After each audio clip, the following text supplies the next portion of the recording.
Sebastian, you said that you think Malbec's the best vehicle for expressing your terroir here in Mendoza and especially in the Uco Valley. So we've got 3 different vineyards and regions that you work with. Can you tell us a bit about the first? Yes, the first is, we have 3. The first is from La Consulta. La Consulta is a small village in the south of the Uco Valley in the department of San Carlos. And it's a very traditional place for vineyards. It was one of the most important places in the Uco Valley. And when was it first planted, La Consulta, discovered as a wine region? I don't know, but more than 100 years for sure, yes. Yes, it was a very traditional area. And what was very famous during the 30s and the 50s was because the quality of the wines are fantastic. But it's a region that the altitude is 980 meters of altitude, and the soils are in the alluvial, is the medium part of the alluvial cone of the Tunujan River. So you have soils where you have a 1 meter of soil, very sandy and silt, and then you have stones, small stones at the bottom. But it's interesting because for me, always give an expression of like the traditional Malbec from the Uco Valley, where you have red fruit, where you have black fruit, but when you always you have a full mouth, because these soils give you the structure of the wine. Super. And how do you? Oh, it is a full mouth. And how does that? I mean, the structure. How does that get interpreted from the soil? For me, when you go up in altitude, in general, when you are in high altitude, and when you decided to go up, for example, upper to 1,100 meters, in general, you are not looking for more concentration. The wines tend to be more long than full mouth. And the soil, especially the soil that we have in La Consulta, also help you in make a wine that is big in the mouth, because in general you arrive to a normal or a very good maturation.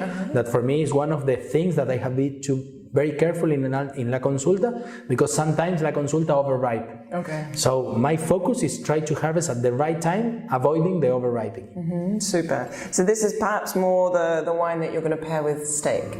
Yes, and it's a little bit more like the traditional Malbec that we know. But for me, one of the things in the 3 wines, I'm not looking to do a perfect wine, I'm looking to do wines that talk about the places. So my challenge here is that when you taste this wine, remember La Consulta. But yes, it's maybe a wine that needs more intense food. Fab. And so this is the second region. The second, which is Altamira. Yes, Altamira is in the same alluvial cone of La Consulta, but it's the highest part. So when we are closer to the beginning of the alluvial cone, what happens? We have bigger stones. All the soils that we cultivate in Mendoza are alluvial soils. So all the material that we use to cultivate come from the mountain. It's fantastic because the mountain gives us everything: soil, weather and water. But Altamira is 1,100 meters, and the beginning of the alluvial fan means big stones. So when you do a calicata or a gap in the soil, you're going to find big stones very close to the surface. But another characteristic of Altamira is that these stones are covered by calcareum, by chalk. Yes, by chalk. So for me, Altamira is a place where you have a little bit less concentration than La Consulta, but much more texture. Because for me, chalk in the soils means texture in the wines. Super.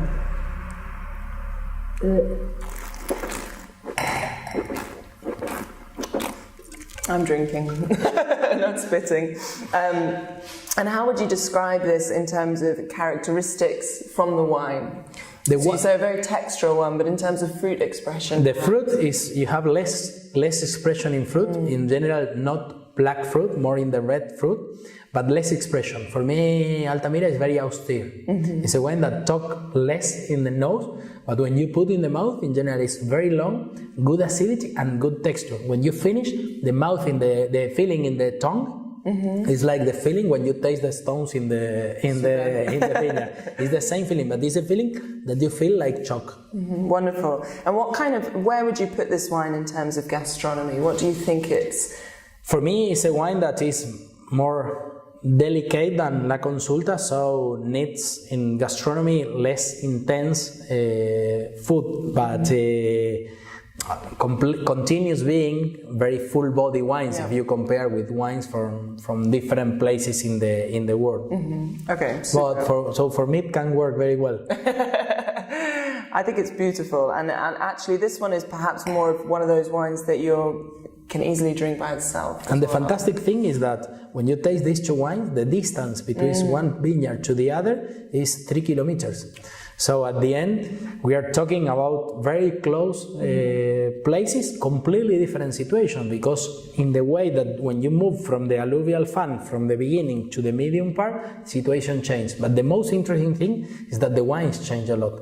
Absolutely. And I'm not looking that La Consulta can be like Altamira or Altamira can be like La Consulta. I'm looking that each of these wines try to express the place. And just to put this into context, in terms of the winery, the vinification of these is all the same? The vinification is close the same. Why close? Because every year you take different definitions, depend the harvest, and every vat you taste in the morning and in the afternoon, and you take a decision. But the three wines has been vinified in concrete without epoxy that we have in our winery, and then it's not a very long maceration. It's 15-20 days of maceration. I like to do a lot of fermentation with whole bunches, so sometimes we use whole bunches directly from the vineyard in the vat. And then the aging is 30% or 40% in concrete, 30% in old vats, old barrels, like 6-5 years, and 30% in second and third use. Okay. So, and then I blend, but it's changing every year. Perfect. And then let's try the very last one. So this is coming from Gualtadari. Gualtadari is in the north of the Uco Valley.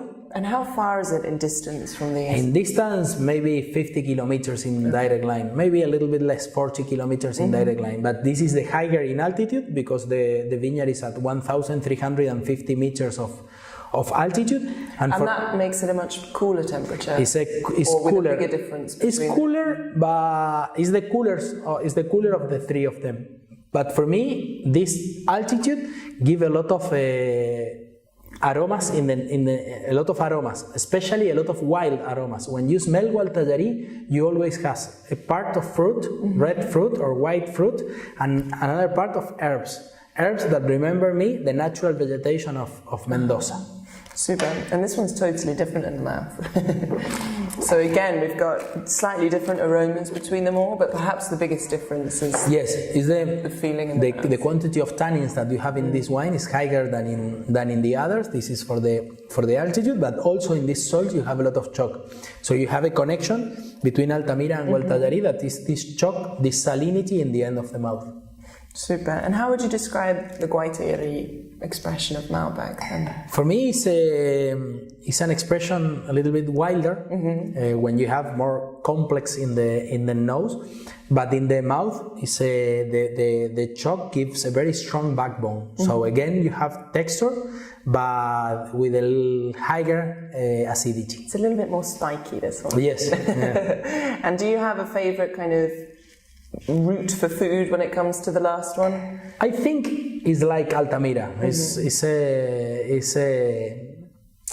Has a relationship with food in the same way. But for me, the most interesting thing is that we have to help that this texture, this salinity can show with the wine. So not very condiment food. The idea is to have, I don't know, a piece of meat or something very simple, but try to potentiate this kind of a texture. Fabulous. And what's really exciting about these three regions that you're working in is that they're becoming very defined in Mendoza as special regions for wine. And Paraje Altamira is one of the first to have a... Yeah, it was the first because now we have a system that is geographic identification, that the geographic identification talk about places. And Altamira was a very interesting work because we work with the university, many wineries from the region did the work with the university, and we studied the place for 2 years until arrived to a conclusion. So Altamira, for me, the work that all these wineries we did in Altamira put like the geographic identification in a next step in terms of study knowledge. But for me, the future of Argentina is in the regions. If we don't work in this way, it's difficult that we can show that Argentina can play in the high level, because today we are not looking. I don't like the word quality. I like the word identity, uniqueness. I think the future of our really important, really high-end wines is very relationship with regions and with vineyards. But we are looking for things that are not possible to make in another place. Fantastic. And you were one of the first, or one of the leading wineries in this kind of single vineyard movement, but there are many others doing it. How far do you think we are from really creating this identity on an international scale that people recognize the region? It's very important that many wineries and many producers and many viticultures work in this direction. To put the region in the map is the work for many people, not one winery can do. And we have to share all together this work if we want really to build a region. But for me, it's something that will happen, but needs time. Needs time because first we have to study. First we have to understand our places. First we have to see why why each place is different to the other. And then we need to do an evangelization work, that is live and show what is happening, but show with the wines. The good thing is now we have the wines to show the regions. Maybe 5 years ago we didn't have these wines that talk about the places. So for me, it's the right time, but will take time. Wine is an activity of generations. So the generation before was very important because they put Argentina in the map through the Malbec and was very important for Argentina. But my generation has to put another brick in the wall, that is try to talk about uniqueness. And this is the way or how I feel our work, but will take time. But we have to be patient, study a lot in the places and communicate. And keep making great wine.